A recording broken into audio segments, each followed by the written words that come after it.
All right, I'm sitting here with CSE uh, gym teacher, Phy Ed teacher, Mr. Mark Larcom. Good morning, Mark. Morning, Mr. Scanson. Thanks for being with us here today on the DEETS and talking to us a little bit about how to stay healthy and active when we're outside and staying at home during quarantine. So, first of all, Mr. Larcom, I have a question for you. How do you stay active when you're at home? Well, I do a lot of dishes. uh, I'm kidding.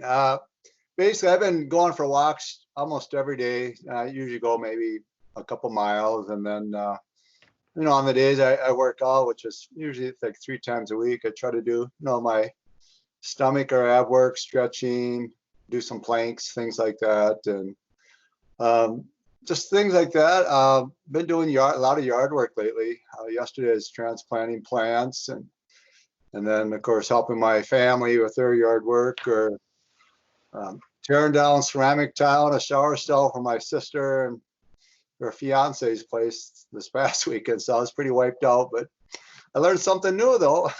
So what I hear you saying, Mr. Larcom, is that you don't need a full gym to stay active. No, I think the best thing you can do, for one thing, is really getting outside. For me, I love being outside in nature and just taking in the sunshine and the fresh air. And I think it's such a good kind of like a good therapy in a way. I get away from all the technology, the news, the TV, and just go outside and enjoy nature and kind of enjoy the beauty that we have around us. So, and then I do what I can. I don't have a lot of weights at home, but like I try to do my body weight is my kind of my weights, push-ups, curl-ups, those kinds of things. And Okay. I'm kind of limited in what I can do, and I sure miss going to the health club and swimming and those things, but it's kind of out of our control, and you do what you can do, and you really try to be creative too, with those things too. So So do you have any advice for our kids that are staying home right now? Obviously you've put out some great lessons of some things that they can do, but do you have just some general advice for our students in their home and some things that maybe they can do when they're outside? yeah, exactly. I know, some kids I don't can't get outside much with maybe mom and dad working, and so I've sent over the past number of weeks, some exercise videos for kids, some dance videos. If you can get outside, like I said, get outside and play. Ride your bike. Some kids have trampolines. Some kids, have rollerblades. Some kids don't have all that stuff, so they're kind of limited. But just doing a simple tag game, if you have enough family members, where you just set up some boundaries. And I know most of the kids know tag games that we played in the past, like color tag, or for the little ones, I've done in the past with times at Mr. Bulldog or tree tag. But Now, Mr. Larkham, when you were a kid, did you have a favorite game that you liked to play? yeah, I always I could never get enough of baseball. But as far as a gym game, well, back then we had playground balls, and we had a game called Bombardment. It's kind of a throwing game at another team in the gym, and we had hardly ever played it, but when we did, it was just the best. And um, another game was similar to Capture the Flag, was called Prisoner's Base. That was a really fun one that we did in the gym and stuff. And as far as outside, what I did as a kid, I did a lot of biking. I played a lot of baseball as a kid. At one time, we lived on like a hobby farm, and we were just maybe a few miles away from a lake, and we went there quite a bit, riding our bikes over there and going swimming and things like that. So Now, some of our listeners today might not know this, but you have a deep past history with baseball. I Is that do. true? That is Do you true. want to do you want to tell us a little bit about your past with baseball and Sure. your love Sure. of baseball? Yeah, I sure can. Like I said, I played a lot of baseball in my younger years, and then I went to a junior college in the cities.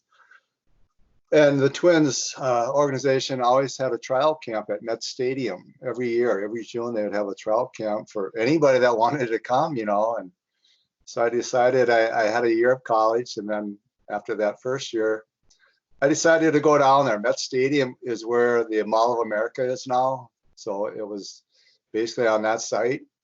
And I was 19 at the time, and I went down there and signed up, and then they gave you a number and you put on the back of your sweatshirt or jersey or whatever you're wearing. And so the first day, we were in the stadium. The first day, you're just thrown off to the side to catchers. Then there's a pitching coach behind you watching you.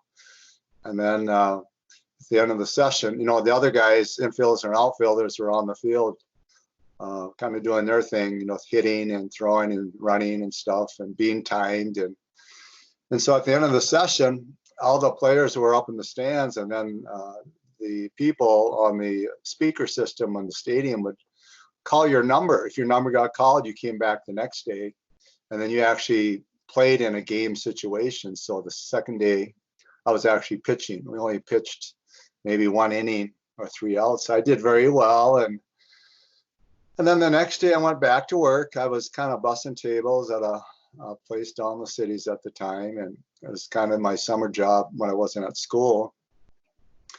And I got a call from Angelo Giuliani. He was a Twin scout back at the time, and he introduced himself and he said, Mark, I'm wondering if you want to play professional baseball. My mouth just dropped to the floor. I mean, I couldn't believe it. Just exciting, and I said, yeah, of course, and then I called my dad, and so he came over, my dad, and then Angelo Giuliani came over, and kind of the Twins logo car at the time, and signed the contract right in the car. And I think I flew off probably in about 2 weeks. Everything happened so fast. And I flew down to Melbourne, Florida. That's where the minor league spring training facility was at the time.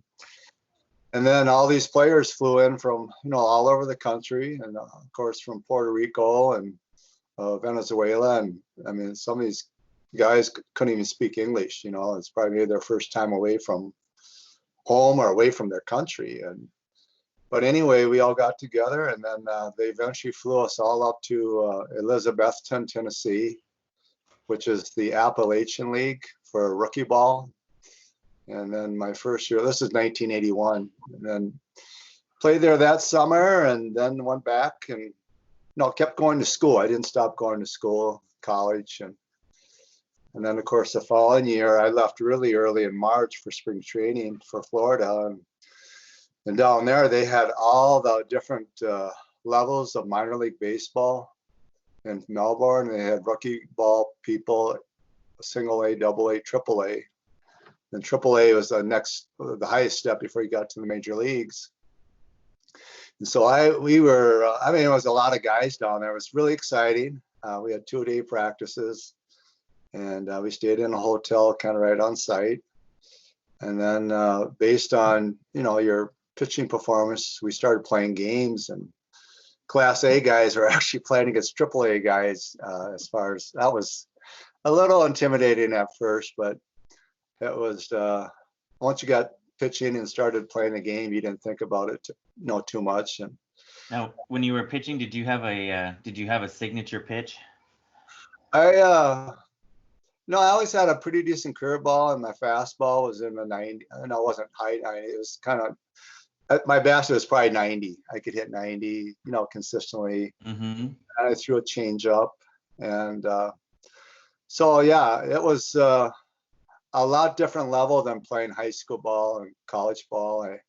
I found out, high school ball I was so dominant. I could do so well at that level, and then you get to junior college, and the levels start changing where there's a lot of guys that are good, and then you get to the minor leagues, and it's like everybody is good or even better than you, and it gets to the point where you don't feel that success, that domination that you had in high school, and it's kind of hard getting used to it at first. You expect you can strike most people out or get them out easily, but boy, at the minor league level, if you lay a pitch over the plate, that hitter is just waiting on it, and usually they send it out like a rocket, And so maybe that's some good advice for our kids as they keep trying these things, whether it's math or reading or swinging a baseball bat or a golf club, that you really just need to keep practicing and trying.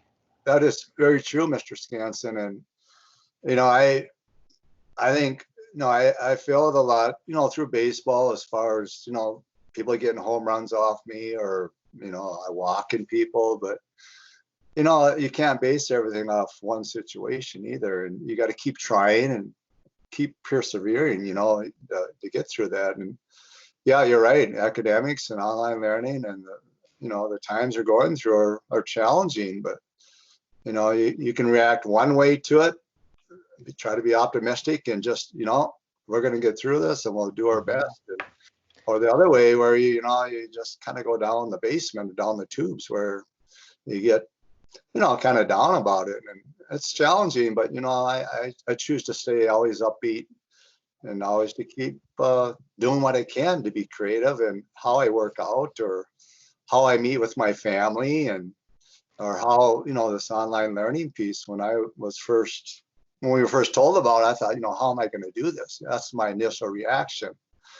And then you just need time to process, to think about things, and you go start researching and going to these sites, and there's so many things out there for FIAD and just for being active for kids, for adults, and so I think we have to just kind of really, don't rush into something and make a judgment right away, and just think about it, process it a little bit, and see things from a different angle, or a different side of things. And well, I will certainly second that. Mr. Larcom is a very upbeat, positive person, and he just does a great job with our kids at Cold Spring Elementary.